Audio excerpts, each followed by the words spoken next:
Il est tout juste 18h30 sur Aloula et c'est le journal. À la une de l'actualité ce soir. Première escale du journal Meknes où le Siam enregistre un record de fréquentation. La grande attraction du salon, c'est bel et bien le pôle élevage. Cette année, l'espace accueille une exposition animalière représentative de l'élevage marocain et international. Notre équipe nous plonge dans l'espace dédié à l'élevage des ovins.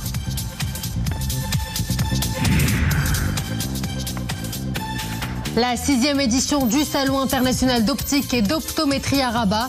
Un événement qui réunit les professionnels de la discipline. L'occasion aussi de mettre en valeur les dernières innovations d'un secteur dynamique en constante évolution. Enfin, nous irons au Centre national de Tarab el-Ala qui prête son décor à la première édition du Festival de la poésie de Rabat. Une pléiade de poètes des 4 coins du monde sont de cette fête de la poésie. L'événement rend hommage aux poètes qui se sont illustrés au plan international. Bonsoir à tous. La 16e édition du Siam connaît une influence record cette année, ce qui démontre la place qu'occupe cet événement comme rendez-vous incontournable de l'échiquier agricole. Au cœur de la plus grande ferme du Maroc, impossible de ne pas faire une halte dans le pôle élevage, le fameux pôle qui plonge le visiteur dans une ambiance champêtre. Des milliers de visiteurs de tout âge y affluent pour assouvir leur curiosité et apprécier les multiples races d'animaux exposés. Notre équipe nous emmène découvrir l'espace dédié aux ovins. C'est un reportage de nos envoyés spéciaux sur place, Abdeslam El-Kheloui, Ibrahim El-Ghouti, sur un commentaire de Zakaria Moukinbillah. Dès les premières heures de la matinée, le pôle d'élevage du Siam est investi par des groupes de visiteurs. Ces foules nombreuses parcourent les allées avec beaucoup d'intérêt et surtout avec beaucoup de fascination. Présents en force, des centaines d'éleveurs ovins exposent le fruit de leur dur labeur et s'enorgueillissent des races qu'ils élèvent. Ils perpétuent toute une tradition avec la finalité d'améliorer la qualité et le rendement du cheptel. Nous exposons la race Demman, classée parmi les premières au niveau national. Nous faisons de notre mieux pour la préserver. Cette race présente plusieurs avantages pour l'élevage en s'adaptant aux différents climats. La race Sardi est la plus populaire dans notre pays.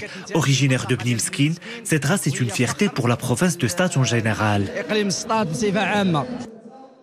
Soucieux de développer cette filière, les éleveurs redoublent d'efforts pour s'adapter aux aléas du stress hydrique et du changement climatique. Résultat, tout un savoir-faire acquis au fil des années et des races d'animaux qui gagnent en qualité d'année en année. Dans la filière ovine, les races de Timhdit, Bejat, Bnigil, Demman et Sardi sont parmi les plus connues. La race de Bnigil peut résister à la sécheresse, au climat chaud et froid. La qualité de sa viande est avérée. Ces moutons affectionnent plus particulièrement les pâturages.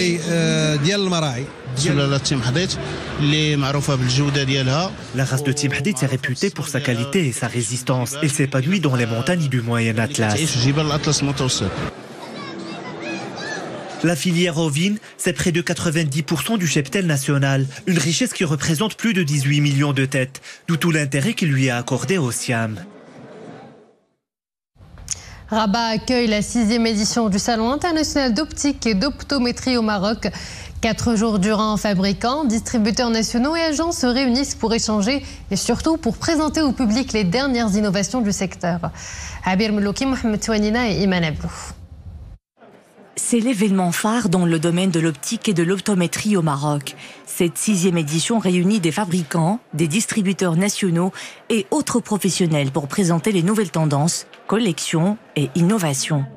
Le but de ce salon est d'améliorer les connaissances des professionnels de l'optique et aussi de se ressourcer en connaissances scientifiques et pour apporter une touche dans le but d'améliorer les prestations. C'est l'occasion d'apporter au client final tout ce qui est dernière innovation, dernière technologie en tout ce qui concerne les verres optiques, les montures, les machineries aussi. Il y a des formations de très grande qualité, des ateliers de haut niveau. 4 jours d'échanges passionnants et d'apprentissage enrichissants au cœur de l'optique au Maroc, avec à la clé des opportunités de réseautage et des ventes garanties. Nous sommes ravis d'offrir à nos clients cette opportunité d'échange, d'idées, de découverte et de disponibilité pour poser toutes les questions et trouver toutes les réponses pouvant améliorer le service de la vue et de la vision. Le marché de l'optique au Maroc est un marché à fort potentiel de croissance en raison de l'urbanisation accrue et l'utilisation de plus en plus fréquente des écrans et des outils numériques. À ce jour, le secteur compte environ 5000 professionnels diplômés. Au Conseil de sécurité de l'ONU, le mouvement des non-alignés a salué les efforts de Sa Majesté le roi Mohammed VI, président du comité Al-Quds en faveur de la cause palestinienne.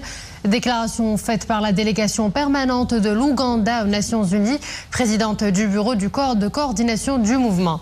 Et cela à l'occasion d'un débat ouvert organisé par le Conseil de sécurité sur la situation au Moyen-Orient, y compris la question palestinienne.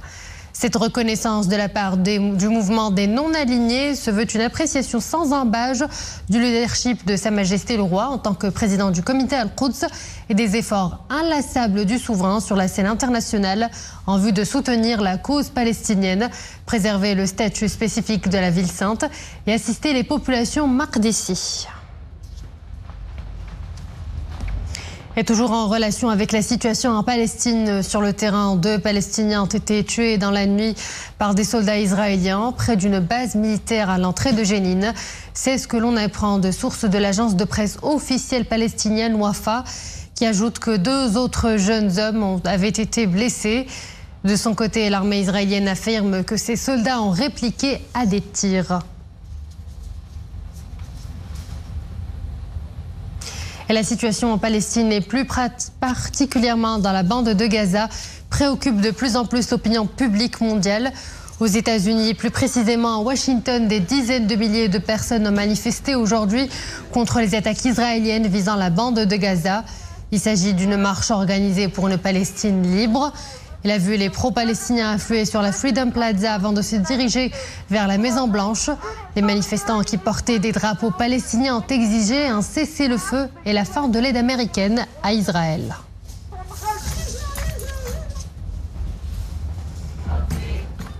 Restant aux États-Unis, mais cette fois-ci au centre du pays où les éléments se déchaînent. Des dizaines de tornades ont frappé cette région. D'immenses tourbillons sombres déchirent le ciel, provoquant d'importants dégâts. Au moins 3 personnes ont été blessées selon les autorités. Et selon les services météorologiques américains, ce phénomène se poursuivra dans cette vaste région de plaines agricoles et s'étendra jusqu'au Texas.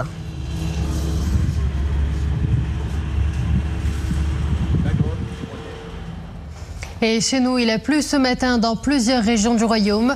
26 mm ont été relevés à Tanger, 10 mm à Knetra, 5 mm à Casablanca, à Rabat Saleh, aéroport Tit Mellil et Mohammedia 4 mm et à Dakhla et Tétouan moins d'1 millimètre.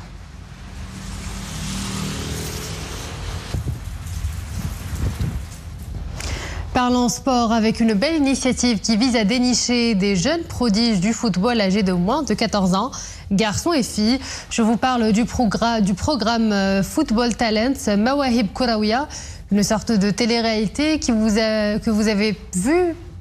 avez peut-être pu suivre sur Aloula. Le programme étant une coproduction entre la SNRT et son concepteur Musk Strategy. Après avoir sillonné les 4 coins du royaume en quête de meilleurs joueurs et des meilleurs jeunes talents du ballon rond, la caravane fait sa dernière escale à l'occasion de la phase finale de ce programme au complexe Mohammed VI de football à Mamoura. Hassan Sila et Nissel Hamdawi. Ils ont tous moins de 14 ans. Ces jeunes sont venus des 12 régions du royaume pour tenter leur chance au programme Foot Talents Mawahib Kourawia. Cela fait 1 an que la caravane recherche des jeunes pépites du football de demain. L'initiative entame en cette fin de semaine sa phase finale au complexe Mohammed VI de football de Mamoura. Alors après avoir sillonné les 75 préfectures et provinces du Maroc, la caravane Foot Talent arrive à sa dernière station dans sa première édition ici au complexe Mamoura. Nous sommes très fiers parce que nous avons découvert des perles rares, des talents prodiges qui sont venus des quatre coins du Maroc après avoir vu et revu 100 000 candidats. Aujourd'hui, nous sommes en train de voir 200 filles et garçons pour choisir les meilleurs de ces talents afin de pouvoir intégrer les centres fédéraux de la Fédération royale marocaine de football et pourquoi pas les clubs et pourquoi pas l'équipe nationale. Cette troisième étape de la compétition est la plus décisive. Le jury, composé d'anciens joueurs, de journalistes sportifs et de cadres de la direction technique de la Fédération royale marocaine de football, devra évaluer minutieusement le jeu des finalistes. L'idée est de sélectionner les meilleurs jeunes talents footballistiques marocains. Nous, au sein de la FRMF, on soutient l'organisation et le processus au niveau sportif. Ça veut dire avec l'encadrement, comment détecter le joueur, les critères spécifiques par rapport aux postes des joueurs. Ce que les détecteurs de Foot Talents ont suivi pendant toute l'année. Nous sommes sélectifs au niveau de cette troisième phase de la compétition.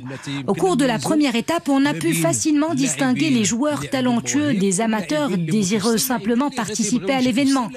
Mais aujourd'hui, les niveaux des finalistes sont très proches. La tâche devient donc plus ardue.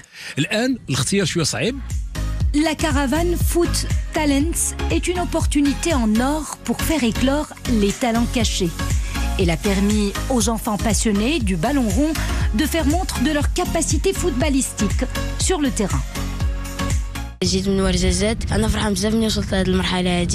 viens de Ouarzazate et je suis très content d'avoir été qualifié à la phase finale de cette compétition. Je conseille tous les finalistes de travailler avec acharnement. À l'issue de cette initiative, les gagnants vont accéder aux centres fédéraux de la Fédération royale marocaine de football ou d'autres structures, tout en poursuivant leur cursus académique.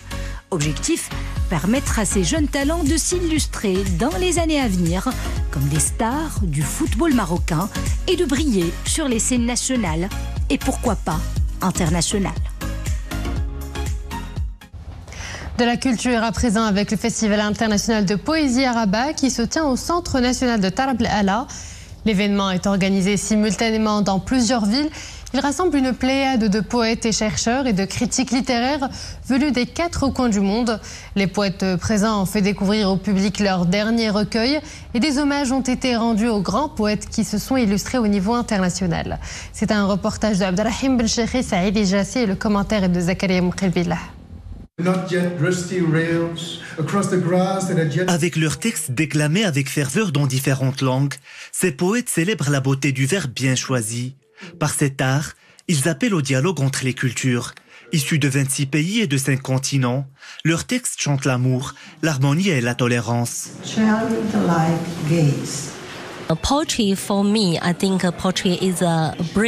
Pour moi, la poésie est un pont qui permet de connecter les gens de différents pays ou cultures. C'est aussi un moyen de lutter contre la pauvreté et la guerre. La poésie est une façon de promouvoir la culture et de donner lieu à de nouvelles générations, dotées de plus de savoir et de conscience. Baptisé Dialogue des cultures par les poètes des 5 continents, ce festival s'installe pour la première fois à Rabat. Pour cette édition, cet événement est organisé simultanément à Laayoune, Safi, Tanger, Rabat et Marrakech. La poésie, c'est la vie. Il y a de la poésie dans tout, dans la nature, dans les relations entre les humains. Donc les poètes donnent vraiment la parole, mettent en parole la poésie qui existe partout. La poésie, c'est l'amour. C'est la communication. Le dialogue des cultures doit aussi passer par la poésie. C'est ce qu'essayent de faire les poètes participants qui tentent de nouer des ponts à travers leurs textes. Cet événement revêt une dimension internationale avec la participation de poètes de 5 continents et aussi nationale par le passage de 4 régions. Grâce à sa représentation des valeurs humaines communes, la poésie cherche toujours à rapprocher les cultures. Pour les participants, les voix du poète ont la capacité de triompher de tout autre discours qui cherche à saper la volonté de coexistence.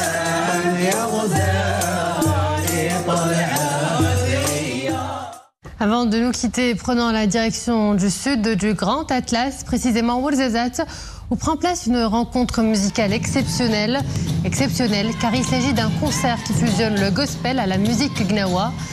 Deux univers symboles d'une histoire ancestrale ancrée dans les mémoires et le patrimoine matériel et immatériel de notre continent. Je vous laisse apprécier cette belle création musicale.